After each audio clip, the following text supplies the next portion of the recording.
Assalamualaikum warahmatullahi wabarakatuh, sahabat beriman. Mudah-mudahan Anda masih selalu setia bersama kami di channel yang selalu menghadirkan kisah-kisah inspiratif. Pada kesempatan kali ini kami sudah menyiapkan satu kisah berhikmah untuk menambah iman kita. Sebelum itu mari, support channel ini dengan cara like dan subscribe. Klik lonceng juga, biar kamu nanti dapat konten bermanfaat lainnya. Jauh sebelum diutusnya Nabi SAW, pernah ada seseorang yang luar biasanya, prestasi kejahatannya. Ia telah membunuh 99 orang tanpa alasan yang benar. Namun demikian, tiba-tiba tergerak dalam hatinya untuk bertaubat. Hanya saja ia bimbang apakah masih ada peluang baginya untuk kembali ke jalan kebaikan. Orang-orang di sekitarnya menyarankan agar menemui seorang rahib untuk menanyakan hal itu. Ketika tiba di tempat kediaman sang rahib, ia menceritakan kegundahan hatinya dan keinginannya untuk bertaubat.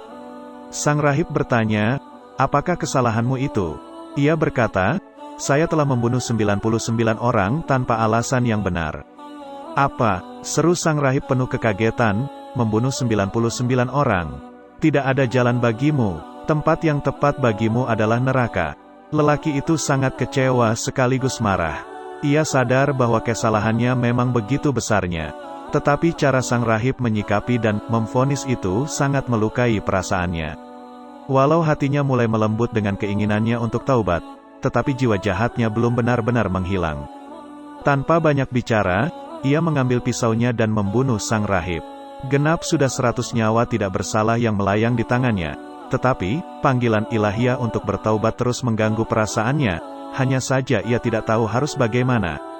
Suatu ketika ada orang yang menyarankan untuk menemui seseorang yang alim di suatu tempat, dan ia segera menuju ke sana.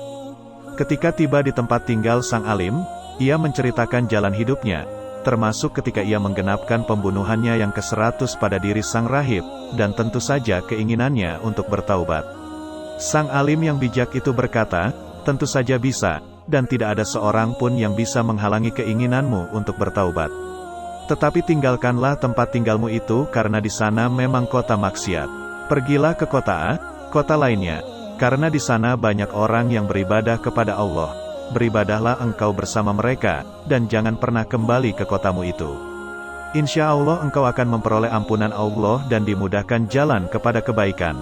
Lelaki itu segera berangkat ke kota yang dimaksudkan sang alim, tetapi di tengah perjalanan kematian menjemputnya. Datanglah dua malaikat untuk menjemput jiwa lelaki itu, satu malaikat rahmat dan satunya malaikat azab, siksa. Dua malaikat itu bertengkar dan masing-masing merasa berhak untuk membawa jiwa lelaki itu.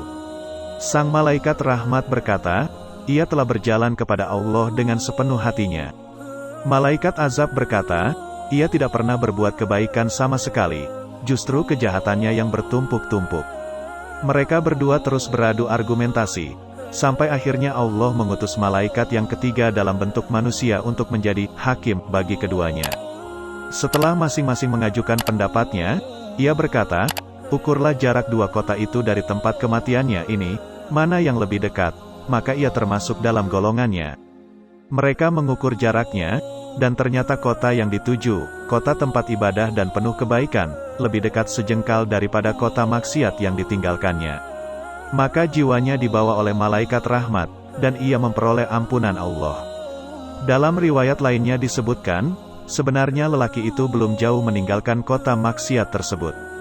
Tetapi Allah memang berkehendak untuk mengampuninya, maka dari tempat kematiannya itu, kota kebaikan dan ibadah dipanggil mendekat dan kota maksiat dihalau, menjauh hingga jarak keduanya hanya selisih sejengkal tangan, lebih dekat kepada kota kebaikan. Masya Allah, sebuah kisah yang mudah-mudahan bisa menjadi ibroh untuk kita. Jangan lupa berikan komentar Anda dan subscribe channel ini, agar nanti bisa mendapat kisah-kisah menarik lainnya.